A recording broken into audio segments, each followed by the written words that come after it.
太多的血了。怎么了？你笑？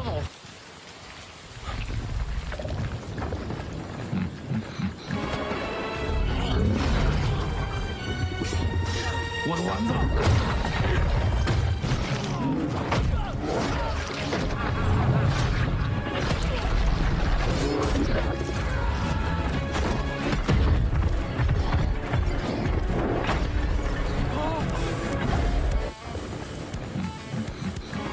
Hey guys, this time we're talking about a movie with one of the wildest premises ever.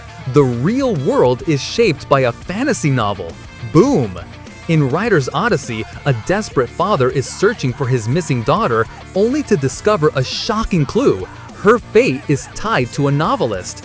Alright, without wasting any more time, let's jump straight into the breakdown. And if you enjoy this channel, don't forget to hit that subscribe button so you won't miss any other exciting videos from latest movie stories.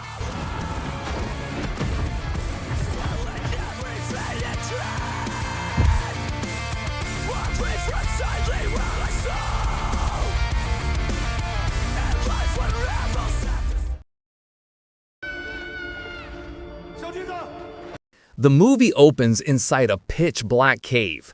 A man named Guan is desperately searching for his missing daughter, Tangrin.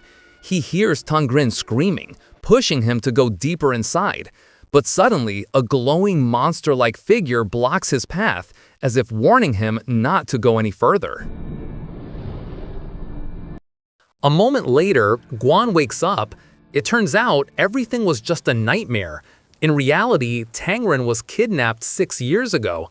That grief changed Guan completely and turned into an obsession.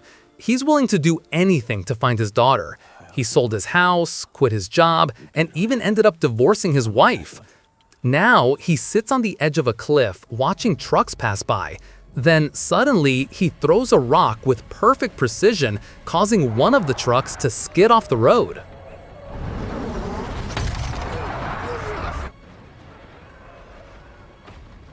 As soon as the truck stops, Guan immediately attacks the driver.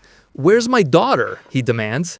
But the truck's assistant jumps out and strikes Guan on the head, knocking him unconscious. Then they flee. After waking up, Guan checks the truck and discovers many kidnapped children locked inside pig cages. It turns out Guan has known about this trafficking operation for a while. He's been ambushing suspicious vehicles, hoping to find his daughter. But unfortunately, Tangren isn't there this time. Ironically, the police arrive and end up arresting Guan instead. They think he is the criminal. While being taken away by the police, Guan falls asleep and begins to dream again. Tangiran is trapped in a mass of black, creeping vines. Not long after, the police car stops to refuel. Seeing an opportunity, Guan escapes and slips into a car parked in front of the gas station. Inside is a woman named Ling, who immediately steps on the gas. Strangely, Ling seems to know everything about Guan, including his missing daughter. She even offers to help him find Tangiran. The scene shifts to ancient times. A warrior named Kong Win runs for his life, pursued by enemies led by an old man with mysterious powers. When Kong is cornered with no way out, his older sister suddenly appears and saves him. She pushes him off a cliff so he can escape westward along a river. But Kong can't bear to leave her. He climbs back up, but when he reaches the top, he finds his older sister dead, murdered by the evil old man.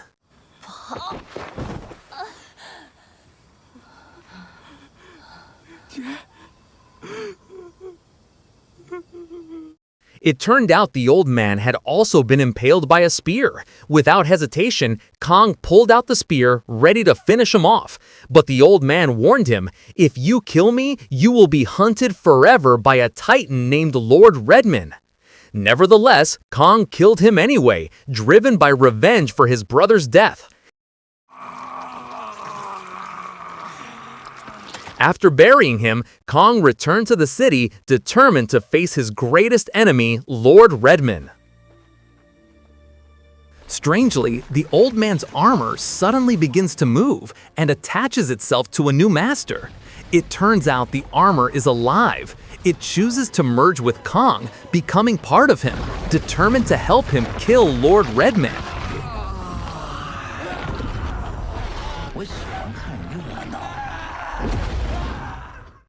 We return to the present day. Ling brings Guan to the headquarters of the Aladdin Group. There, she shows him 5 photos of young children.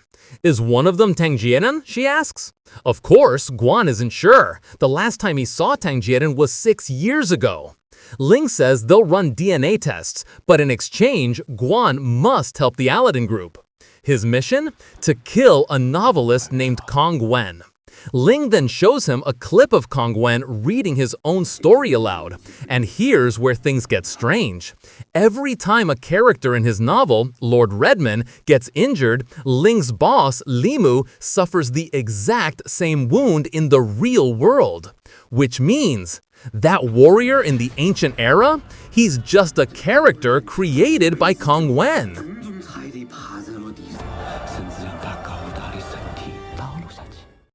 After Limu wakes up from his blackout, he orders Ling to push Guan into accepting the mission immediately. Why choose Guan? Because he has an unbelievably precise throwing ability. If Guan kills Kong using just a stone, chances are he won't get caught. On top of that, Ling and Limu command subordinates with strange supernatural abilities, including one who can conduct electricity through his body. Ling also explains that the company has tried everything to stop Kong from writing, but nothing has worked. For Guan, all of this is hard to believe. It defies logic. But like it or not, he has no choice. He must take on this mission if he ever hopes to find Tang Jieran. The next day, Guan travels to the small town where Kong lives. On the way, while re-listening to Kong Wen's novel, he suddenly realizes something. The nightmares he's been having might actually be connected to the story in that novel?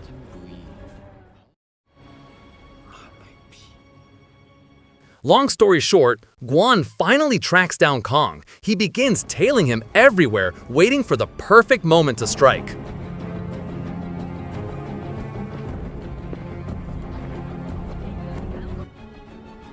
He ends up in the library. Only Guan and Kong are there. At this point, Kong realizes someone's been following him. Guan quickly pretends to be a huge fan of Kong's novels, which, of course, makes Kong excited. Suddenly, Ling calls Guan, "Stop talking and finish the job." But Guan ignores her orders and continues tailing Kong. When the two of them are chatting again on the side of the road, a car from Limu's company suddenly speeds toward them and nearly runs them over. The driver gets out and shoots a sharp glare at Guan, as if saying, "Do your job." But Guan still can't bring himself to do it. He chooses to run away. As he leaves, he accidentally drops his notebook, which is then picked up by Kong. Curious, Kong opens it and wow, the notes inside give him tons of new inspiration for the plot of his novel.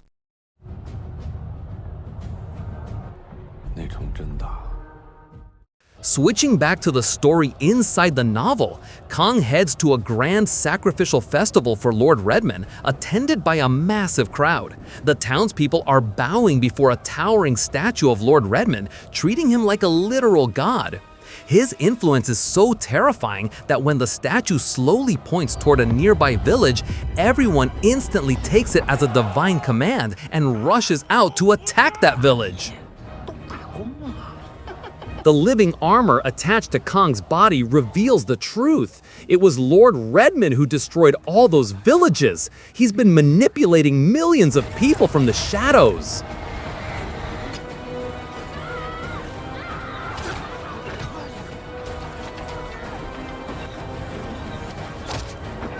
To make things worse, Redman commands 3 artificial dragons that he uses to wipe out entire settlements. Seeing the brutal attack, Kong could only stand still. He knew he needed a different strategy if he ever hoped to defeat Redman.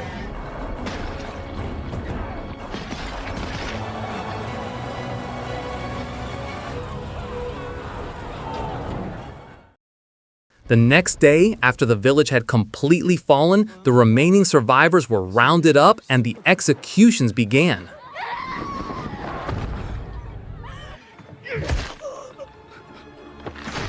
At that moment, Kong spotted a group of knights in red armor arriving on horseback. He studied the banner they carried. Those were Redmond soldiers. Back in the real world, Guan, who had just woken up, was immediately punished by Ling for failing to carry out his mission.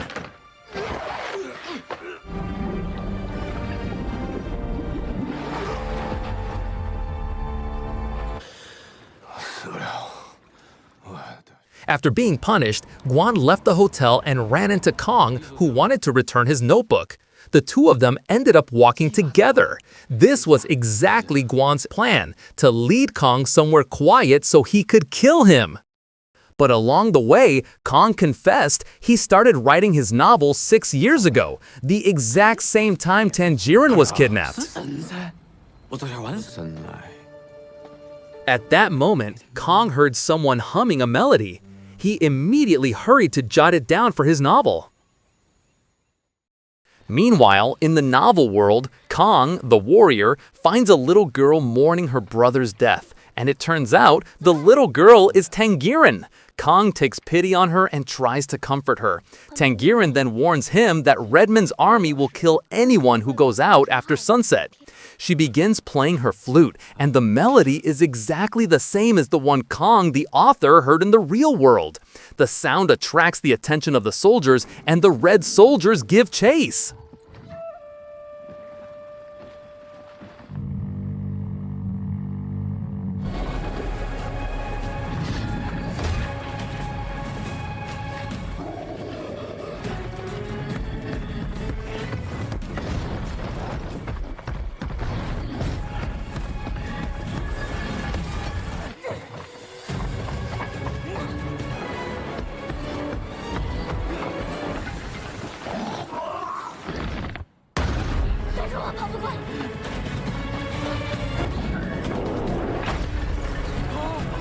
During the escape, Kong, the warrior, swaps Tangerine with a decoy made of straw so she can get away, while he lures the soldiers in the opposite direction.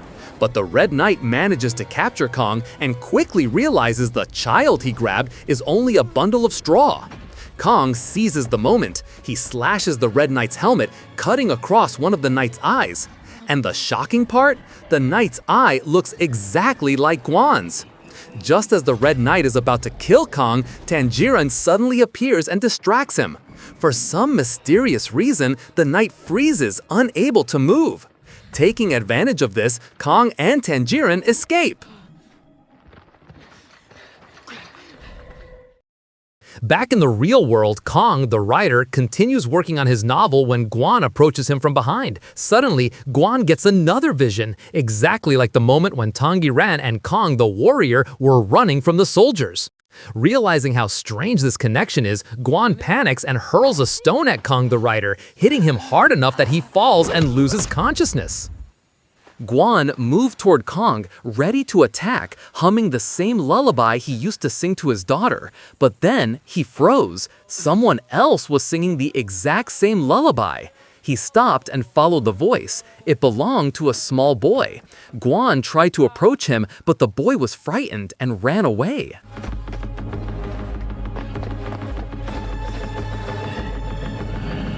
Guan chased after the boy. At that moment, he was struck by another vision, himself as the knight in the novel chasing Kong and Tangerine.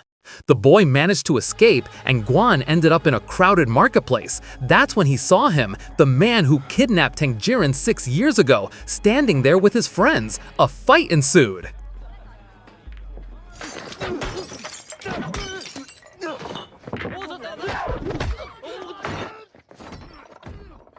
Just as Guan was about to overpower the kidnapper, he shouted, "Where's Tangerine?" The kidnapper finally confessed. 6 years ago, he accidentally overdosed on Tangerine. The drug killed her. He wasn't even sure Tangerine was Guan's daughter.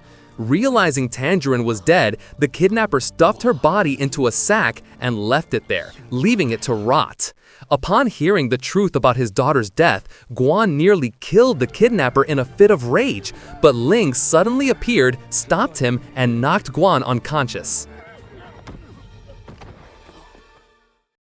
After waking up, Guan tells Ling everything the kidnapper confessed, but Limu, speaking to Ling through the earpiece, orders her convince Guan that Tanjiren is still alive. So Ling lies and tells Guan that the police have already taken the kidnapper into custody. Guan buys it and leaves.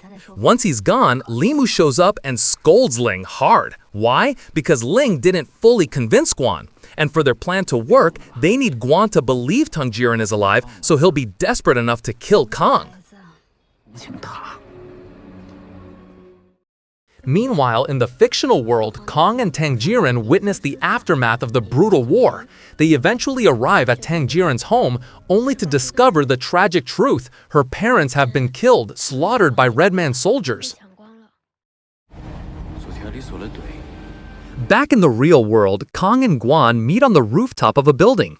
Kong reveals, "I wrote you in my story," as one of Red Man's soldiers. Guan is stunned. The vision he experienced perfectly matches Kong's novel. This means Kong has created a parallel world through his writing, and everything he writes affects people in the real world. Kong then explains the ending he's planned. Kong, the soldier, and Tanjiren are surrounded by enemies, but he still doesn't know how they're supposed to win. Guan firmly insists, you have to make them win that battle.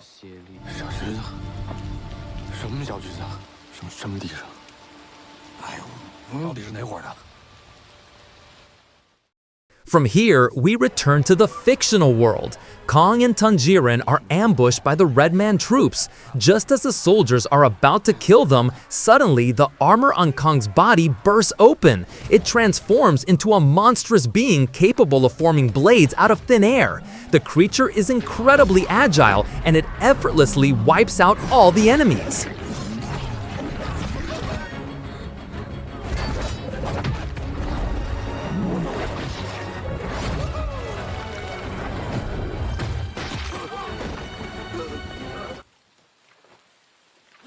After that, the monster found one last enemy still alive, but it was just a small one. When the monster moved in to kill it, Kong stopped him instantly. In that moment, Kong realized he had full control over the armor.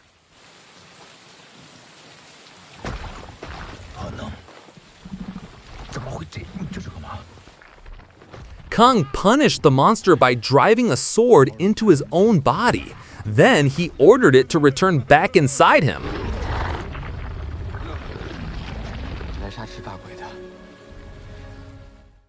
Meanwhile, in the real world, Guan contacted Ling.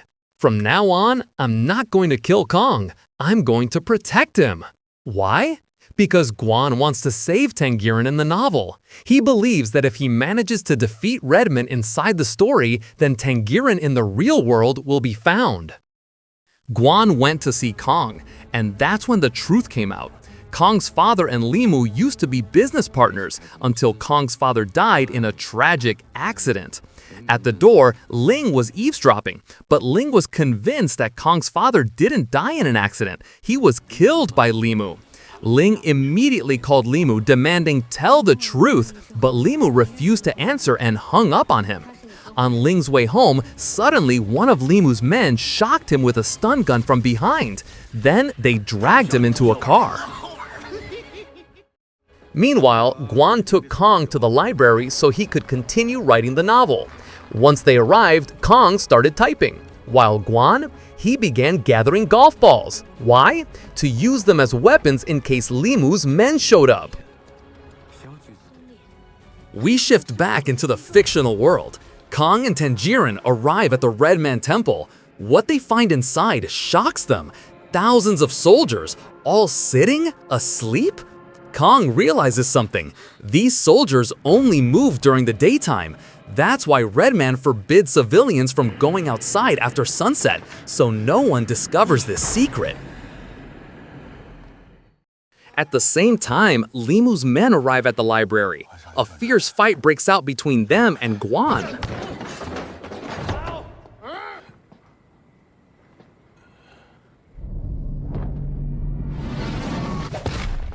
One of Limu's men pulls out an electric stun device. This puts Guan at a huge disadvantage.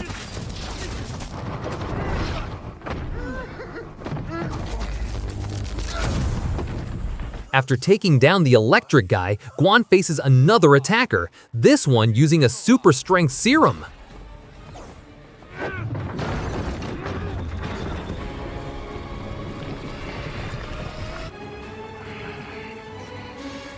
In the middle of the fight, Ling wakes up from her unconscious state. She arrives at the library just in time to attack the thug who was this close to killing Guan.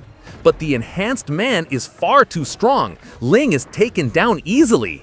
It's only when Guan hurls a golf ball straight at the superpowered guy that he finally manages to defeat him.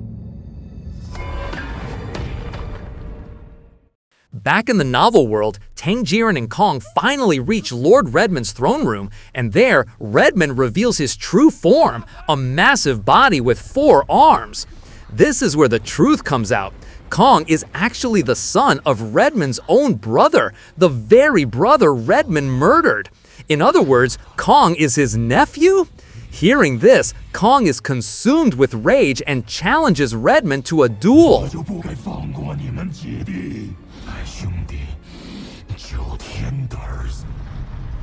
They walk outside. Redmond points to a tree, the very place where Kong's father is buried. Realizing this, Kong immediately charges at Redmond and challenges him to fight.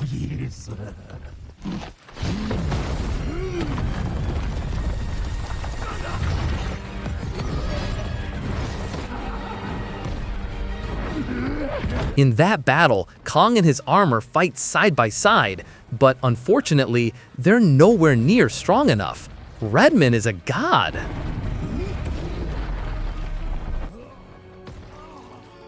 Redmond eventually overpowers Kong. He even destroys Kong's armor with his bare hands. Just as Redmond is about to kill Kong, his attention suddenly shifts to Tangerine, who begins playing the lullaby on her flute. And it turns out Redmond is disturbed by that melody. In the end, he traps Tangerine inside his own stomach.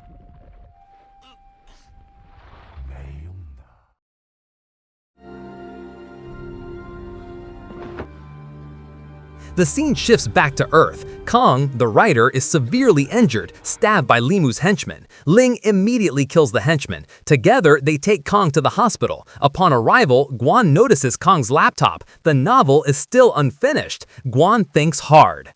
At the same time, Limu suddenly arrives. He explains that his initial plan was to make Kong and Guan kill each other. It's his perfect, twisted scheme.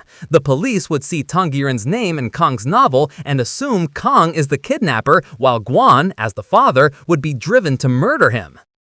那么巧，也叫小橘子。我就是最黑了，我手机。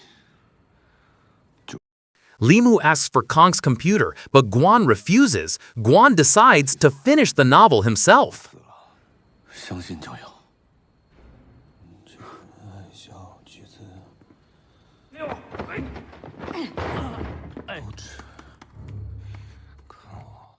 Meanwhile, in the fictional world, Redmond's soldier, Guan, who was previously injured, emerges from the red smoke. He crafts a weapon resembling an assault rifle and immediately attacks Redmond. The assault catches Redmond off guard and puts him on the defensive. But as soon as his ammo runs out, Redmond strikes back at the Red Knight, smashing him against the rocks.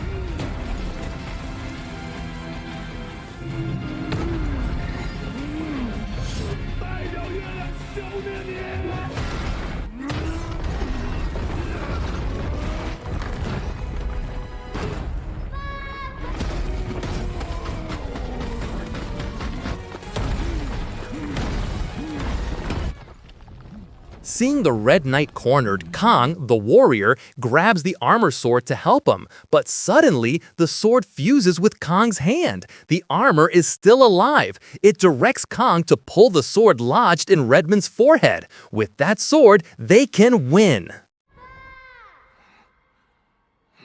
The Red Knight then lures Redmond under the tree. Once Redmond is there, Kong jumps and grabs the sword, a golden sword. It turns out it belonged to Kong's father. The Red Knight joins Kong. Together, they pull Redmond down until Redmond is killed. Their effort succeeds. Tangerine escapes from the giant's stomach and is caught safely by the Red Knight.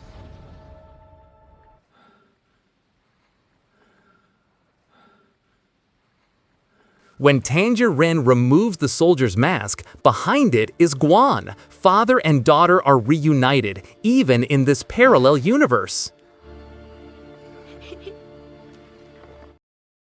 Meanwhile on Earth, Ling finishes reading the ending Guan wrote, and Limu? Slowly he starts to weaken, because in the other world, Redmond has been killed.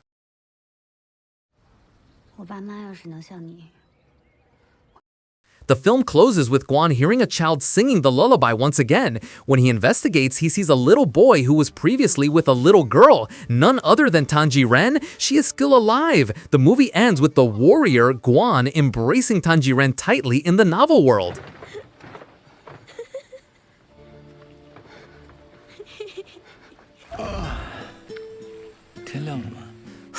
And that's the epic journey that shakes reality in the film writer's Odyssey. Visually, this movie is absolutely stunning, bro. The CGI is insane, especially the Dark Lord's character design. It's mind-blowing. This is a Chinese fantasy masterclass. Sometimes the story jumping between the real world and the novel world can be a bit confusing at first, but if you follow along, the plot twists are totally worth it. The film carries a very powerful message. A father's love and belief can change destiny. Even when the world seems written for destruction, your effort and hope can rewrite the ending. It teaches us that even when you feel powerless, never stop writing your own story with courage. So, what do you think, bro? Do you believe the power of the mind can control reality? Share your thoughts in the comments. Who's the strongest character in the novel world, in your opinion? Don't forget to like and subscribe to this channel for more crazy fantasy movie reviews. See ya!